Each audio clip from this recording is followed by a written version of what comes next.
Pic 30, elles sont très belles aussi. Chose curieuse, au milieu du salon, on a une balustrade en ferronnerie.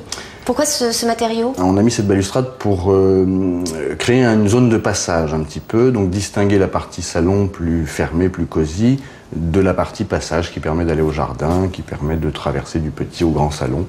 Et donc on a voulu cloisonner au travers de cette balustrade. Donc un matériau un petit peu plus pauvre, entre guillemets, que les boiseries, les bénisteries un peu riches qu'on a partout. Donc le métal permet d'appauvrir entre guillemets un petit peu le décor tout en étant un matériau noble et qui flatte l'ensemble et qui va bien, je trouve, en harmonie avec le reste. Avec un motif qui rappelle les années 30. Tout à fait, donc c'est un motif un peu comme un soleil qu'on retrouve beaucoup effectivement dans les décors 1930. Pour faire cet écrin, vous avez caché les radiateurs.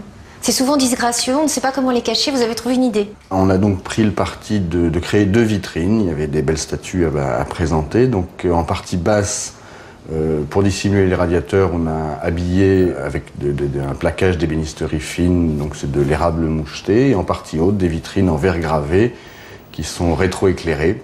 Juste à côté, nous avons le petit salon. Le mur est magnifique. C'est un mur qui a été patiné, on voit des carrés qui sont très tramés et qui sont patinés après avoir reçu de la feuille d'or.